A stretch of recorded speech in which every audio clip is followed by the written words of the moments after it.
మెదక్ జిల్లా కొల్చార మండలం వరిగుంతం ఎస్సీ కాలనీలో గత 25 రోజులుగా నల్లాలో నీరు రావటం లేదని గ్రామస్తులు శుక్రవారం పంచాయతీ కార్యాలయం వద్ద జరిగిన ఉపాధి హామీ గ్రామసభలో ఆగ్రహం వ్యక్తం చేశారు. ఉపాధి హామీ పనులు సామాజిక తనిఖీ గ్రామసభ నిర్వహించడానికి ఏపీఓ మైపాల్రెడ్డి ఆధ్వర్యంలో అధికార బృందం గ్రామ పంచాయతీ కార్యాలయానికి చేరుకుంది.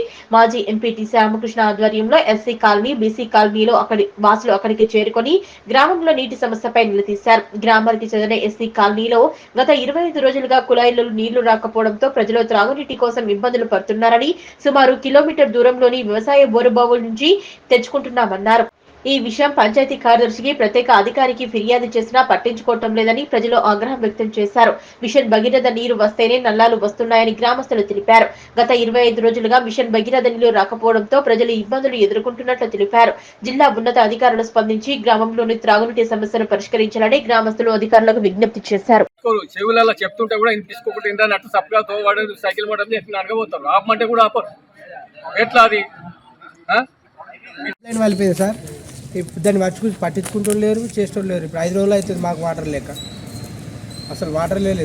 అవి 2 ఇండ్ల కిందకి వెళ్ళినాయి మళ్ళీ లైన్ కూడా మోటార్ పోయింది. దాన్ని చేపించలేరు, మోటార్ చూసుకోలేరు. నడిపించాలి కూడా మోటార్ నడుస్తుందా, కరెంట్ ఉన్నదా లేదా అని చూసుకుంటూనే లేరు. దాన్ని ఇప్పుడు మిషన్ బయలుతో నీళ్ళు వస్తాయేమో, నీళ్ళు లేకపోతే అక్కడ నీళ్ళు లేనే లేవు మాకు. ఇప్పుడు ఇష్టం లేరు వాళ్ళు. మొత్తం చెప్తే కూడా పట్టించుకుంటారు వాళ్ళ నీళ్ళ గురించి. 25 రోజులు అవుతుంది ఎస్సీ కాలనీలో మొత్తము నీళ్లు రావట్లేదు.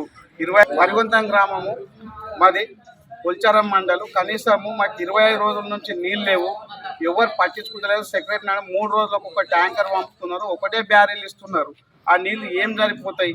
పొలాల దగ్గరికి పోతే మొత్తం మళ్ళేమో మా దగ్గర ఇప్పుడు సీజన్, మాకు పంటలు పెట్టుకోవాలన్నా మీకు నీళ్ళు ఇవ్వన్నా మా దగ్గర పట్టుకోకుండా అని బిందెలు తీసేస్తున్నారు. మా దగ్గర ఫోటోలు కూడా ఉన్నాయి, ఇవి కావాలంటే మీకు కూడా ఇస్తాం. ఇక మొత్తం ఈ ట్యాంక్ ఇది మొత్తం పైప్ వలిపోయింది. పెద్ద ట్యాంక్ ఇది పైప్ లైన్ వెళ్ళిపోయింది సార్. దాన్ని పట్టించుకుంటూ లేరు, చేస్తూ లేరు. ఇప్పుడు 5 రోజులు అవుతుంది మాకు వాటర్ లేక, అసలు వాటర్ లేదు. అవి 2 ఇండ్ల కిందకి వెళ్ళినాయి మళ్ళీ లైన్ కూడా మోటార్ పోయింది. దాన్ని చేపించలేరు, మోటార్ చూసుకోలేరు. నడిపించాలి కూడా మోటార్ నడుస్తుందా, కరెంట్ ఉన్నదా లేదా అని చూసుకుంటూనే లేరు. దాన్ని